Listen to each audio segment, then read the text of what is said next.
Good morning, garden friends. Today I want to talk about the use of color in the garden, especially as it relates to just leaves and foliage. So let's take a tour of what's happening in the spring garden here in Zone 6 in Connecticut. So here you see Spirea. This is candy corn, I believe, double play candy corn. Beautiful spring colored foliage, that chartreuse with the rust. It'll end up having pink flowers and green leaves all over it. Let's mosey on down the barberry with its dark purple maroon foliage. Let me get on this side so the wind is not in my face, hopefully. You can see it's got these beautiful little yellow flowers at this time of the year.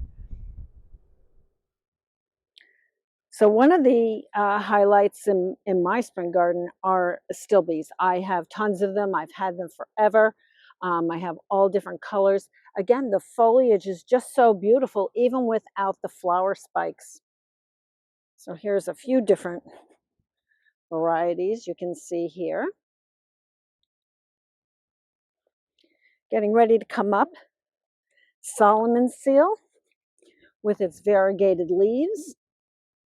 So I want to really impress upon you that you can really have a lot of color with just foliage. This is Heuchera Palace Purple and a hosta. I'm not sure which one. Some of the tags are missing. And look at that gorgeous grass. Hakanakloa aureola. Just a bright pop in the afternoon. So this is another great example. Don't discount evergreens. They provide so much interest besides the texture and of the sprays. The yellow gold on this Chamaecyparis will stay all season. And heading over this way, these viburnums, which I have a whole back row of, including right here, are going to pop with white flowers all the way down the entire branch, and the entire back here across the back of my property here is all the same Viburnum mariaci. Another thing you can look at is the red leaves on the roses before they open, and before they really start to green up. When they first open, they're this really pretty red. It's also a good time to spray with like neem or serenade if you have issues with black spot. I have lots of issues with black spot. And check out this dawn redwood. I mean, when this is fully leafed out, oh wow, it stays this color all year, which is why I planted it. And is there anything more beautiful than these epimediums? Just look at those flowers. Oh my gosh, this is just so gorgeous. Here are some more over here. And the bleeding hearts are coming up. And let me get over here. Here's another epimedium. Beautiful, beautiful flowers. So here's some more stilbe mixed in with some lady's mantle and some ferns. Again, you cannot discount Heuchera. It comes in so many colors. Here's one called Wildberry. Here's Wildberry. This is Palace Purple. And here is Autumn Frost Hosta coming up. The colors are just so beautiful as a highlight in spring. So you don't always need flowers in order to have a really beautiful garden. It's something to think about, especially if you only have a very small space. Here's another Hakanakloa. I've been trying to pop those everywhere. The hydrangeas are starting to open. Here's a very interesting shrub called Karinga shoma. Not sure if you've ever seen this. It's going to get very tall. You can see the supports I have for it. It's got a delicate little yellow flower. So the different colored foliage, one of our goals today is to get this black lace elderberry in the ground. It's been sitting here for days now.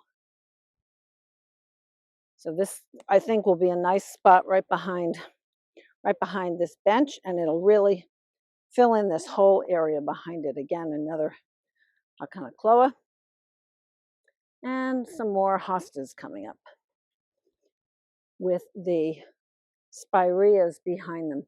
Again, at this time of the year, they're just that almost electric yellow orange. I mean, I can see these all the way from the inside of my house, all the way over there. So in the new beds, what do we put in for color? Well, obviously we're going to have Nepeta Walker's Low is going to send up a purple flower, but I love it just the way it is. Catinus Winecraft Gold with this gorgeous yellow gold, again, to go with that Cryptomeria, new Cryptomeria. Just planted a sweet pea on the arbor here. Still have all my winter sowing going. I'm not overly hopeful. Let's see if we can get, yeah, you can see there's, whoops, some stuff going in a few of these. Whoops. But I'm not overly hopeful on that front. Here is a showy milkweed getting ready. So they're all sorts of variety of colors, of leaves, of foliage. Queen of the Prairie, as it's coming out, even though it must like where I have it because it just keeps spreading and it's killing me here because I'm constantly having to pull some out. I give some to neighbors, but it just keeps coming back. I guess it likes it here. So the other day you saw that I planted this Catinus Winecraft Black. So in this bed, that's going to be a major foliage color. I just popped in some annual sedums here. And then this Durvilla is Kodiak Black, and this also will have a really nice dark leaf. I surrounded it with some purple salvia, going to send up those spikes, and some more heuchera. This is called Blackout Coral. But over here, I popped in a heuchera called Peachberry Ice, so you can see a very different color, and that'll really shine in this quarter over here. Let's see what else is in here. Here's a Spirea, double play doozy. I think you can't go wrong with the Spireas. They shine no matter what the season. This is double play doozy. I have blue kazoo. I have Ogon. I have gold mound. Oh gosh, I have a lot of Spireas. Even before it completely leaves out, look at the delicate little leaves opening on the Japanese maple. This is Koto no Ito. I'm not sure if you can see it a little better. It's so darn windy. So just so pretty between the red and the green. Let's see if I can hold that in place. The red and the green, it's just so pretty. And then this is an astilbe called Chocolate Shogun. I don't know if you've ever seen this. It also sends up a white flower. But again, I love it for the color of the foliage, which is why I have it planted. So right here, you can see I have two Chamaecyparis, so that beautiful yellow-green. And again, I have another one over here. I think this is Fern Spray Gold. And I'm surrounding it with 9 barks. This is Tiny Wine Gold. And this is Festivus Gold. So I'm really going to have a nice pop of color over here after things like the Narcissus finish, but I'll still have heucheras, a few different ones, irises, and then of course I've got a bunch of hydrangeas in here. Wow, it's windy. Sorry, I'm trying to show you the serviceberry that is completely covered with white flowers. It'll have berries later on in the year. The birds just love it. Um, I think this is a losing battle here, but it's such a pretty spring tree. God, I think I have to give up soon. So I think you can see already with almost nothing, well, virtually nothing blooming except the vinca for the most part, that there's already a lot of color and a lot of interest. Slow but sure, of course, because this has been crazy. It was below freezing again here last night. Ready to pull my hair out with this weather. So let's swing over. This way you can see here's a wild serviceberry. We've got a couple of them here that are in my border my woods. So over here I have Spireas, and they are spreading themselves all over the place. This is Spirea gold mound, which is beautiful. I love it. This is a Spirea called blue kazoo. It's got that blue-green color, so it's important to have the blues, the greens, the yellows, the reds, all of that in each of your designs. And check this out. Wow, I didn't even think this survived. This is a Brunnera. To look and see which one this is. I really didn't think this survived. An Aurelia, I just put in a pot to see how it does over here. Hopefully between the French pussy willows that are back here and the red twig dogwood, it'll have enough shade, I think, when things leaf out a little bit more. The azaleas are not too happy, and I can see a vole hole. Lovely. It's probably why they're so miserable here. I have tons and tons of daylilies, and as they open, I'll show them to you. But here's another set of stilbees. These are going to be dark red spikes, and you can see the color of the leaves is just fabulous. It's fabulous. Mother Nature's doing her thing. Viburnum, this snowball. Viburnum, I wish you could smell this. You know, like they say on the Food Network, smell-o-vision. These are just, the smell is just so intoxicating. It's amazing. It's right outside our bedroom window. And then right next to it are 3 very large 9-barks. And they'll soon be covered with white flowers all over the branches. But for now, they're this really pretty color. And underneath them, we have some euphorbia that's actually blooming. This guy looks like he's also getting ready to bloom. And the penstemon underneath, again, that reddish green. So you really don't need flowers to have a gorgeous garden. I know I kind of keep saying that, but again, here's another heuchera. Let me see what else I can find for you. Here's Salix with its variegated leaves. Grows like crazy because it loves the water there. That's not an astilbe. I've got a blank. I'll have to figure out what that is. I know it, but I can't think of it.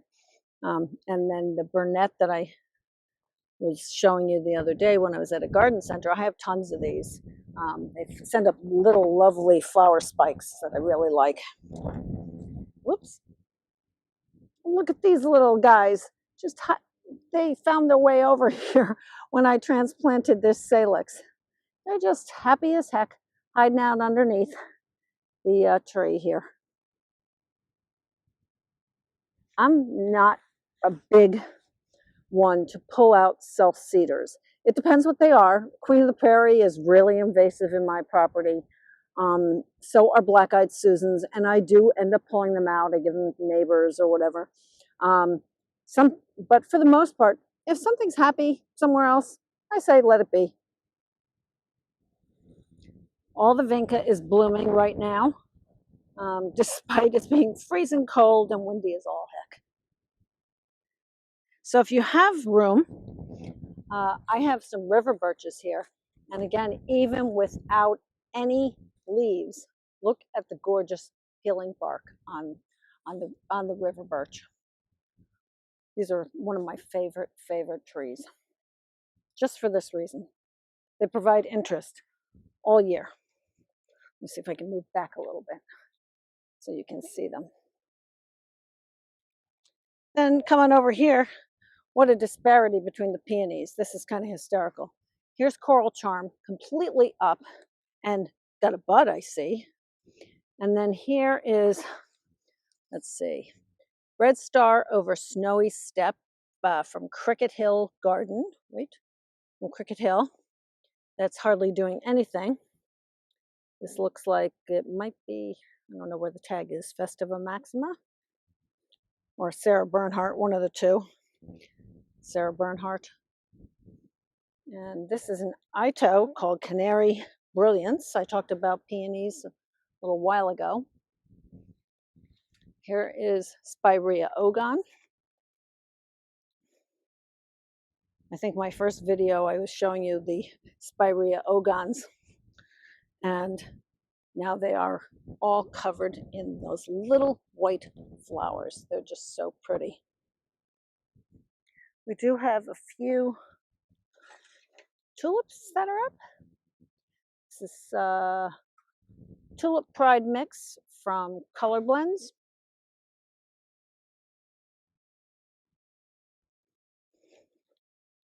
This is a perennial called Rummix that I got from Annie's Annuals. Very excited to try this. I think I tried it once before, but I'm excited to try it again. Red twig dogwoods. And let's see what else is over here. Creeping Jenny, creeping all over. And you know what? It helps keep down weeds, so I just let it go. What the heck, right? Tulips, Queen of Night is coming up. And French Blend Rose. Wow, look at that. Oh, look at that color.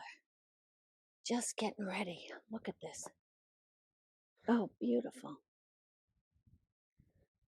We've got a few back there. See if I can get back there without knocking them off.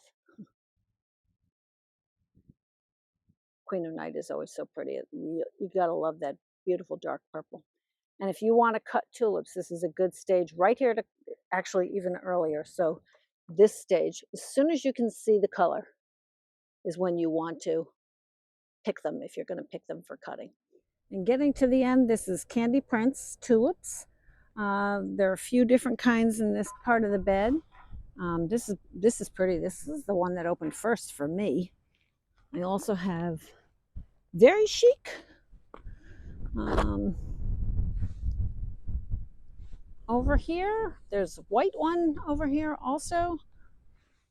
Don't you just love the stage right before they open? It's like a mystery what it's going to look like.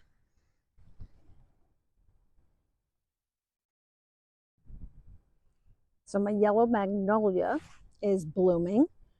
This is Sensation, and I planted a yellow one because we're pretty cold here, and the yellow ones bloom later than the white and pink, the stellatas, etc. And I was hoping that by planting something that blooms a little bit later, we wouldn't lose it. Last week when it was really cold, I was praying that we would not lose, that these guys would not open.